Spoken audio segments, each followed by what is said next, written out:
নমস্কার বন্ধুরা, আমি রিনা। রিনা কিচেনে সবাইকে স্বাগত জানিয়ে শুরু করব আজকের ভিডিও। আজকের ভিডিও আবার একটা রেসিপি নিয়ে চলে এলাম আপনাদের সামনে। আজকের রেসিপি হবে আলু দিয়ে পটল দিয়ে সয়াবিনের রেসিপি। এই রেসিপিটা প্রথম থেকে শেষ পর্যন্ত দেখবেন, আশা করছি খুব ভালো লাগবে। আর এই রেসিপির জন্য কি কি নিয়েছি একবার প্রথমে দেখিয়ে দেবো, একবার প্রথমে আপনারা দেখে নিন। আলু পটল দিয়ে সয়াবিনের রেসিপি করার জন্য বন্ধুরা এখানে নিয়ে নিয়েছি আমি পটল আর আলু। আগে থাকতে কেটে ধুয়ে খুব ভালো করে পরিষ্কার করে নিয়েছি। আর এখানে নিয়ে নিয়েছি আমি সয়াবিন। সয়াবিন গরম জলের মধ্যে আগে থাকতে ভিজিয়ে রেখেছি। এখানে কিছু আমি মশলা বেটে নিয়েছি রেসিপির জন্য বন্ধুরা। এখানে আছে জিরে বাটা, আদা বাটা, শুকনো লঙ্কা বাটা, আছে পেঁয়াজ বাটা, রসুন বাটা, হলুদ, লবণ। দেরি না করে সরাসরি রেসিপিটা শুরু করব। সবার প্রথমে উনুনটা ধরিয়ে নেব।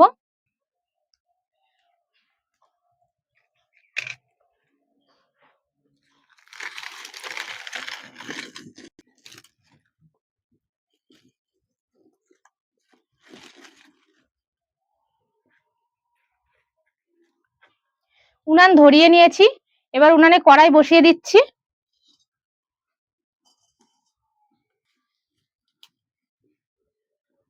কড়াই গরম করে নেব।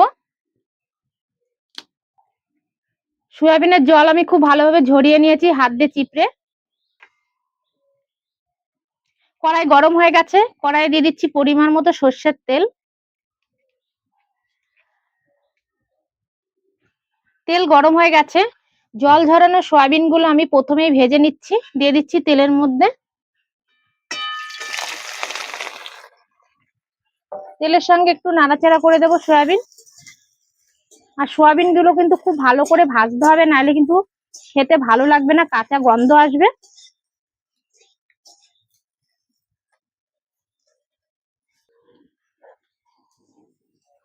সয়াবিনের মধ্যে আমি অল্প করে দিয়ে দিচ্ছি লবণ, সামান্য পরিমাণে দিয়ে দিচ্ছি হলুদ গুঁড়ো।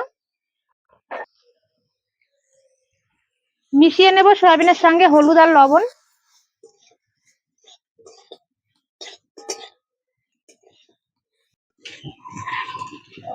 সয়াবিন গুলো ভাজা হয়ে গেছে, এবার আমি নামিয়ে নিচ্ছি।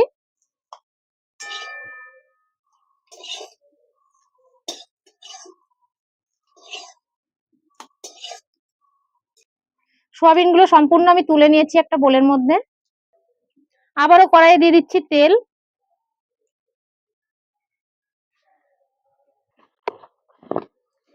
তেল গরম হয়ে গেছে, এবার দিয়ে দিচ্ছি তেলের মধ্যে আলু।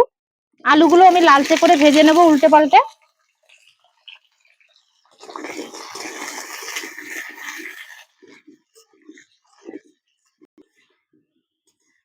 আলুগুলো আমি দুপাশে লালচে করে উল্টে পাল্টে ভেজে নিয়েছি, এবার আমি তুলে নিচ্ছি।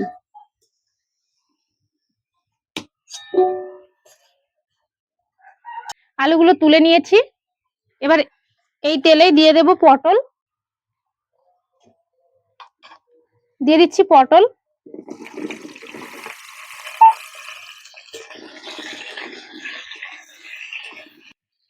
পটলগুলো আমি একইভাবে ভেজে নেব। আর এই রেসিপির জন্য কিন্তু আলাদা আলাদা ভাবে যদি এইভাবে সবজিগুলো ভেজে নেওয়া যায় বন্ধুরা, অসম্ভব সুন্দর লাগে এই রেসিপিটা খেতে। পটলগুলো আমি লালচে করে ভেজে নিয়েছি, এবার আমি তুলে নিচ্ছি।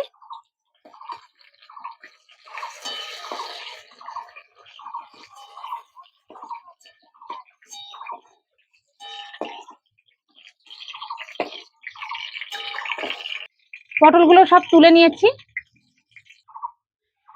এবার ফোড়নে দিয়ে দিচ্ছি দুটো তেজপাতা, একটা শুকনো লঙ্কা আর গোটা জিরে। ফোড়নটা ভেজে নেব।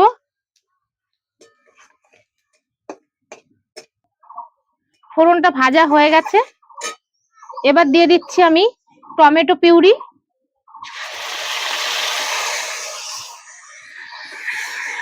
হালকা করে টমেটো ভেজে নেব।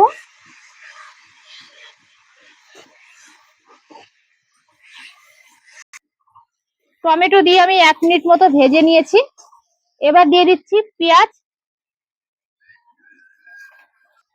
দিয়ে দিয়েছি পেঁয়াজ।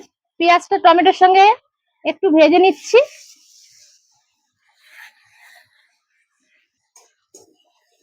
পেঁয়াজ দিয়ে কিছুক্ষণ ভেজে নিয়েছি। এবার দিয়ে দিচ্ছি একে একে বেটে রাখা মশলা। প্রথমেই দিয়ে দিচ্ছি আমি আদা বাটা,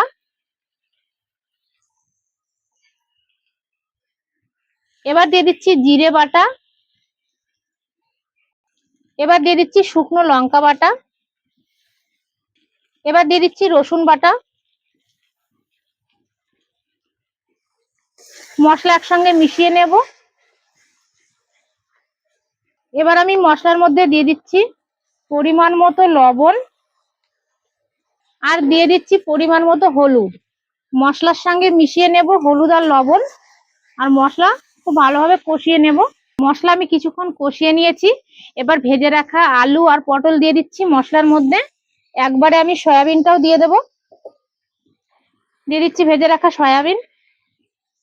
মশলার সঙ্গে খুব ভালো করে সয়াবিন, আলু আর পটল কষিয়ে নেব। সয়াবিন, আলু আর পটল দিয়ে খুব ভালো করে কষিয়ে নিয়েছি। এবার আমি দিয়ে দিচ্ছি পরিমাণ মতো জল। দিয়ে দিচ্ছি পরিমাণ মতো জল। পরিমাণ মতো দিয়ে দিয়েছি জল। জলের সঙ্গে মিশিয়ে নিচ্ছি সবজি। এবার উপর থেকে ঢাকনা দিয়ে ঢেকে ঝোলটাকে খুব ভালো করে ফুটিয়ে নেব। উপর থেকে ঢাকনা দিয়ে দিচ্ছি। ঢাকনাটা তুলে এবার দেখে নিচ্ছি একবার, নাড়াচাড়া করে দেব। আবারও ঢাকনা দিয়ে 2 থেকে 3 মিনিট আমি ঝোলটাকে ফুটিয়ে নেব। ঢাকনা দিয়ে আমি আবারও 2 থেকে 3 মিনিট ঝোল ফুটিয়ে নিয়েছি। এবার ঢাকনা তুলে আবারও দেখে নিচ্ছি একবার, নাড়াচাড়া করে দেব। আলু পটল দিয়ে সয়াবিনের রেসিপি আমার হয়ে গেছে। এবার নামানোর আগে আমি দিয়ে দিচ্ছি গরম মশলা গুঁড়ো। এবার আমি হাফ চামচ দিয়ে দিচ্ছি গরম মশলা গুঁড়ো, মিশিয়ে নেব।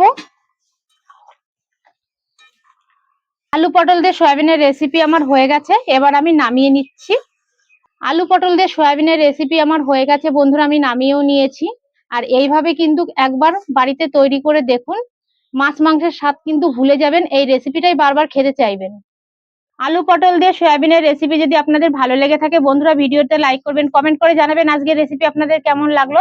ভিডিওটা সবার কাছে শেয়ার করবেন, চ্যানেলটিকে সাবস্ক্রাইব করে আমার পাশে থাকবেন। ভিডিওটা আমি এখানেই শেষ করছি। আবার দেখা হবে নতুন একটা ভিডিওর সঙ্গে। ভালো থাকবেন, সুস্থ থাকবেন।